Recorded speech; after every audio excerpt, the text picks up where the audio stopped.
नमस्कार जय जगन्नाथ। आपण मानक आम चैनल को बहुत बहुत स्वागत।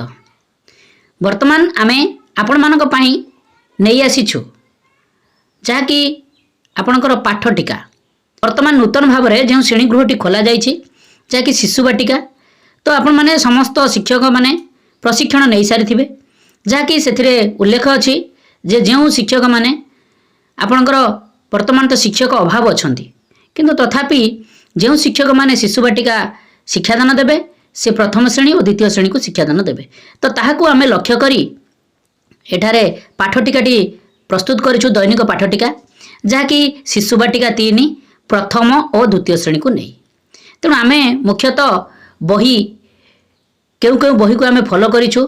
आपण मानकर शिशु बाटिका शिक्षक सहायता पुस्तिका ता सहित शिशु बाटिका कार्य पुस्तिका ता सहित प्रथम श्रेणी एंटी बुक्स विद्या प्रवेश ता सहित द्वितीय श्रेणी एंटी बुक्स कार्य पुस्तिका एफएलएन को आमे लक्ष्य करी ता सहित जो आमर येलो कोर्स गुड़िक अच्छी ताहाको मध्य आमे आपण मानकर सेही उल्लेखनीय जो बही गुड़िक अच्छी ताहाठारु आमे कलेक्शन करी एठार आमे आपनको पई पाठटिकाटी प्रस्तुत करिछु। निश्चित भाव में आपण पाठटिका देखला पूर्व आपनको विनम्र निवेदन जे आम चैनल को सब्सक्राइब करंतु। आमे प्रतिदिन पाठटिका को पूर्व दिन में आमे आपण निकट में प्रोवाइड करिया को प्रचेष्टा करिछु।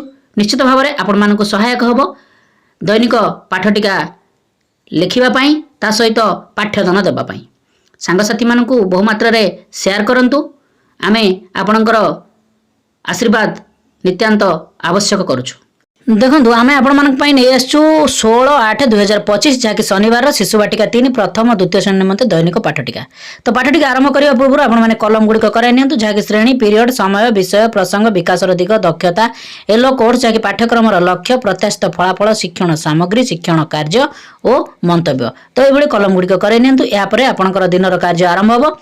तो प्रथमे कौन कार्य आरंभ हम देखु जहाँकि 6:30 रु 6:45 आपणकर प्रार्थना कार्यक्रम कराजिबो। एहा परे आपणकर प्रथम पीरियड कार्यक्रम आरंभ हो जहाँकि शिशु बाटिका 3 को प्रथमे नेबे।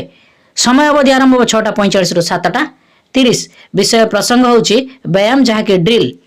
तो छात्र छात्री माने जहाँकि व्यायाम ड्रिल करिवे आपण माने ताहाको तदारख करिवे ता सहित तांकु किछि कार्य मध्य सिखाइबे। एहा प्रथम और द्वितीय श्रेणी निमंते मध्य कार्यक्रमटी समान रहिबो। एहा परे द्वितीय पीरियड कार्यक्रम आरंभ हो जहाँकि शिशु बाटिका 3 को प्रथम ने समय अवधि आरंभ हो 7:30 रु 8:15। विषय प्रसंग होची सर्कल समय गोल बैठक मुक्त वार्तालाप विकास दिगरे सामाजिक आवेगिक और नैतिक विकास दक्षता रह श्रेणी गृह और बाहर सामाजिक नियम को मानिबे। येलो कोर्स होची CG4 C4.5 प्रत्याशित फलाफल रह छात्र छात्री माने श्रेणी गृह और बाहर जो नियम सब अच्छी ताहाकू मानिबे। शिक्षण सामग्री रह नियम चार्ट शिक्षण कार्य रह पिला माननको विभिन्न सामाजिक नियम गुड़ी को बुझाई कहबी एवं ताहा पालन करने को कहबी। एभली आपणकर द्वितीय पीरियड शिशु बाटिका 3 कार्यक्रम परिसमाप्ति हो। एहा परे प्रथम श्रेणी कार्यक्रम मध्य समान आ द्वितीय श्रेणी कार्यक्रम मध्य समान रहिबो जहाँकि एठारे आपणकर प्रत्याशित फलाफल रह सूचना नियम गुड़ी को पालन करिवे। तो यहाँ पर आपंकर तृतीय पीरियड कार्यक्रम आरंभ हो जहाँकि प्रथम शिशु बाटिका 3 को नेबे। समय अवधि आरंभ हो 8:15 रु आपंकर 8:45। विषय प्रसंग होची मुक्त खेल विकास दिगरे शारीरिक विकास दक्षता रह निज इच्छा अनुसार पिला खेलिबे। येलो कोर्स होची CG2 C2.5 प्रत्याशित फलाफल रह छात्र छात्री माने अभिनय कोणरू कंढई खेलना आनी कंढई खेल खेलिबे। TLM आवश्यक कंढई खेल सरंजाम जहाँकि किट शिक्षण कार्य रह पिला माननको तांकर अभिनय खेल रे उत्साहित करिबे। तो एभली आपणकर तृतीय पीरियड शिशु बाटिका 3 कार्यक्रम परिसमाप्ति हो। यहाँ पर प्रथम श्रेणी तृतीय पीरियड समय अवधि 8:15 रु 8:45। विषय प्रसंग होची विद्या प्रवेश जहाँकि DG1 कार्यफर्द 48 विकास दिगरे भाषागत विकास दक्षता रह अक्षर ध्वनि को चिन्हबे। येलो कोर्स होची ECL 13.8A प्रत्याशित फलाफल रह छात्र छात्री माने चित्र देखि ध्वनि को जानिबे कार्यफर्द पूर्ण करिवे। TLM आवश्यक कार्यफर्द अक्षर चार्ट शिक्षण कार्य रह पिला माननको कार्य पुस्तिका पूर्ण कराइबे ध्वनिर धारणा देवी। तो ये आपंकर तृतीय पीरियड प्रथम श्रेणी कार्यक्रम परिसमाप्ति हो। यहाँ पर द्वितीय श्रेणी तृतीय पीरियड समय अवधि होची 8:15 रु 8:45। विषय प्रसंग होची चित्र पोस्टर जहाँकि आम गाँ विकासर दिगरे भाषागत विकास दक्षतार चित्र आधारित आलोचना जहाँकि येलो कोर्स होची ओडी 207 प्रत्याशित फलाफल छात्र छात्री माने चित्र पोस्टर देखिबे ओ सरल प्रश्नर उत्तर कहिबे। टीएलएम आवश्यक चित्र पोस्टर शिक्षण कार्य पिला मानक चित्र पोस्टर देखाइबे प्रसंग आधारित सरल प्रश्न पचारिबे।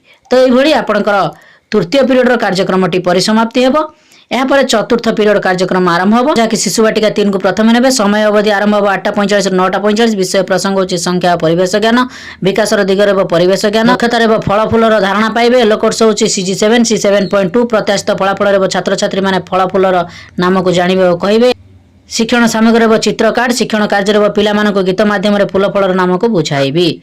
तो ये आपणकर चतुर्थ पीरियड शिशु बाटिका 3 कार्यक्रम परिसमाप्ति हेबो। यापर चतुर्थ पीरियड प्रथम श्रेणी समय अवधि आरंभ 8:45 रु 9:45 विषय प्रसंग होची विद्या प्रवेश DG3 आस जंत्र गुडी को जानिबा। विकासर दिगरे बौद्धिक विकास दक्षतार जंत्र गुडी धारणा पाइबे। येलो कोर्स होची IL 3.13 प्रत्याशित फलाफल छात्र छात्री माने वैषयिक उपकरण गुडी व्यवहार को वर्णना करिवे। शिक्षण सामग्री कैंची पंखा इस्त्री घंटा शिक्षण कार्य पिला मानक वैषयिक उपकरण व्यवहार को बुझाइबी। तो ये आपणकर प्रथम श्रेणी कार्यक्रम परिसमाप्ति हेबो। यापर द्वितीय श्रेणी चतुर्थ पीरियड समय अवधि 8:45 रु 9:45 विषय प्रसंग होची गणित कार्य पुस्तिका सप्ताह 11 दिवस 6 विकासर दिगरे बौद्धिक विकास दक्षतार योग क्रिया शिखिबे। येलो कोर्स होची ILM 4.16 प्रत्याशित फलाफल छात्र छात्री माने कार्य पुस्तिका सठिक भाव पूर्ण करिवे। टीएलएम आवश्यक कार्य फर्द जहाँकि जीके किट शिक्षण कार्य पिला मानक योग क्रिया शिखाइबी। तो ये आपणकर चतुर्थ पीरियड कार्यक्रम परिसमाप्ति हेबो। यापर आपणकर मध्याह्न विरतिर कार्यक्रम रहिबो जहाँकि 9:45 रु 10:15। यापर पंचम पीरियड कार्यक्रम आरंभ हो जहाँकि शिशु बाटिका 3 को नेबे समय अवधि आरंभ हो 10:15 रु 10:45 विषय प्रसंग होची चित्रांकन विकासर दिगरे सृजनशीलता और सौंदर्यबोध विकास दक्षतार चित्र अंकन करेंगे। येलो कोर्स होची CG12 C12.3 प्रत्याशित फलाफल शिक्षार्थी माने निज मनर चित्र करेंगे।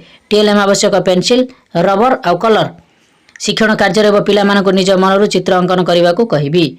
तो ये आपणकर पंचम पीरियड शिशु बाटिका 3 कार्यक्रम परिसमाप्ति हेबो। यापर आपणकर प्रथम श्रेणी पंचम पीरियड समय अवधि 10:15 रु 10:45 विषय प्रसंग होची विद्या प्रवेश जहाँकि DG2 चाल आगेई। विकासर दिगरे भाषागत विकास दक्षतार गल्प कथन येलो कोर्स होची CL 13.1 प्रत्याशित फलाफल छात्र छात्री माने पठन स्थान गप बही चयन करी चित्र देखि गप पढ़ी कहिबे। टीएलएम आवश्यक बड़ गप बही शिक्षण कार्य पिला मानक बड़ गप बही गप पढ़ी बुझाइबी।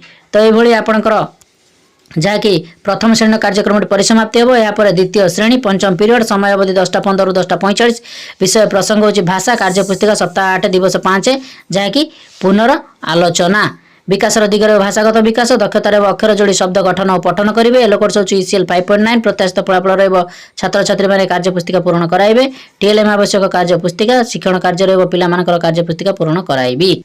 तो ये आपणकर पंचम पीरियड कार्यक्रम परिसमाप्ति हेबो। यापर षष्ठ पीरियड जहाँकि प्रथम शिशु बाटिका 3 ने समय अवधि 10:45 रु 11:30 विषय प्रसंग होची विदाय आज दिन पाठ्यक्रम सारांश विकासर दिगरे समस्त विकासर सारांश दक्षतार और सब दक्षतार सारांश को बुझे। येलो कोर्स समस्त येलो कोर्स फुलफिल हेबो।